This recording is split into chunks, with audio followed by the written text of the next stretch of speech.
ఆశా వర్కర్లకు కాంగ్రెస్ పార్టీ ఇచ్చిన హామీలను తక్షణమే అమలు చేయాలని సిఐటియు జిల్లా కార్యదర్శి ఎండి సలీం డిమాండ్ చేశారు. తమకు న్యాయంగా రావాల్సిన హక్కుల కోసం పోరాడుతుంటే పోలీసుల ద్వారా నిర్బంధాలు ప్రయోగించి ఆశా వర్కర్ల ఉద్యమాన్ని అణిచివేసే ప్రయత్నం చేస్తున్నారని ఆవేదన వ్యక్తం చేశారు. సోమవారం Telangana ASHA workers union CITU రాష్ట్ర కమిటీ పిలుపు మేరకు నల్గొండలో మంత్రి కోమటిరెడ్డి వెంకటరెడ్డి క్యాంపు కార్యాలయంలో క్యాంపు అధికారులకు వినతిపత్రం సమర్పించారు. ఈ సందర్భంగా వారు మాట్లాడుతూ కాంగ్రెస్ పార్టీ ఆశా వర్కర్లకు ఫిక్స్డ్ వేతనం 18,000 రూపాయలు ఇస్తామని, ఇన్సూరెన్స్ సౌకర్యం 50 లక్షల రూపాయలు, మట్టి ఖర్చులకు 50,000, అర్హులైన ఆశా వర్కర్లకు ఏఎన్ఎంలుగా ప్రమోషన్లు కల్పిస్తామని తదితర అనేక హామీలు ఇచ్చిందని తెలిపారు. కాంగ్రెస్ పార్టీ ఇచ్చిన హామీలను అమలు చేయకపోగా నెల నెలా సక్రమంగా వేతనాలు కూడా ఇవ్వకుండా ఆశా వర్కర్లను తీవ్ర ఇబ్బందులకు గురి చేస్తుందని ఆవేదన వ్యక్తం చేశారు. తమతో జాబ్ ఛార్జీలో లేని అనేక రకాల పనులు చేయిస్తూ అదనపు పని భారాలను మోపుతూ ఆశా వర్కర్ల అనారోగ్యాలకు కారణమవుతున్నారని విమర్శించారు.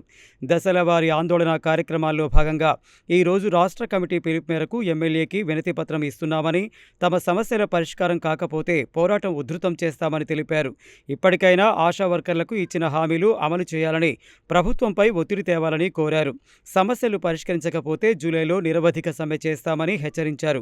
ఈ కార్యక్రమంలో సిఐటియు జిల్లా ఉపాధ్యక్షులు దండంపల్లి సత్తయ్య, జిల్లా సహాయ కార్యదర్శి ఔట రవీందర్, జిల్లా కమిటీ సభ్యులు పోలి సత్యనారాయణ, గంజి రాజేష్, నల్గొండ పట్టణం, తిప్పర్తి, కనగల్లు మండలాల ఆశా వర్కర్లు K Swarna, D Nirmala, Edavelli Premalatha, CH Veerabhadramma, Gadari Pulamma, Hemalatha, CH Aliveli తదితరులు పాల్గొన్నారు.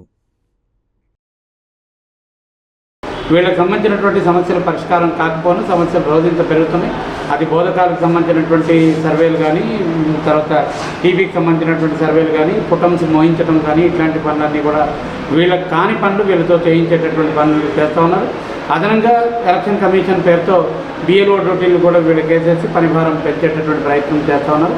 ఇదంతా కూడా తగ్గించుకోవాలి. ఫిక్స్డ్ వేతనం 18,000 రూపాయలు ఇవ్వాలి. వీళ్ళకి జాబ్ చార్ట్ నిర్ణయించి, పని గంటలు నిర్ణయించి వీళ్ళకి జాబ్ చార్ట్ ఇవ్వాలని చెప్పి ఈరోజు ఎమ్మెల్యేలకు వినతిపత్రం ఇస్తాను. ఇప్పటికీ స్పందించకపోతే రాబోయే కాలంలో జూలై నాటికి ఈ సమస్యలు పరిష్కారం చేయకపోతే జూలైలో అనివార్యంగా సమ్మెలోకి వెళ్ళేటటువంటి పరిస్థితి వస్తుంది.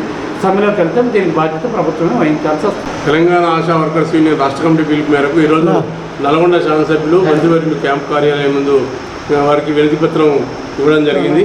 దీనిలో భాగంగా ప్రధానంగా ఈ కాంగ్రెస్ పార్టీ ఎన్నికల మేనిఫెస్టోలో 18,000 రూపాయలు ఇస్తామని చెప్పి ప్రకటించారు. 18,000 రూపాయల వేతనం నిర్ణయించాలి. దాంతోపాటు ప్రతి నెల పారితోషికాలు ఇవ్వాలి. పెండింగ్ పారితోషికాలు ఉంటున్నాయి కాబట్టి నెల పారితోషికాలు ప్రస్తుతానికి కూడా ఇవ్వాలి. తర్వాత ఇతర సమస్యలు సుమారు 25 రకాల సమస్యల్ని గుర్తించి ఆ మెమోరాండాన్ని ఇవ్వడం జరిగింది. జూలై నాటికి పరిష్కారం చేయకపోతే జూలై మొదటి వారంలో నిరోధక సమ్మె చేస్తామని చెప్పి తెలియజేస్తాం.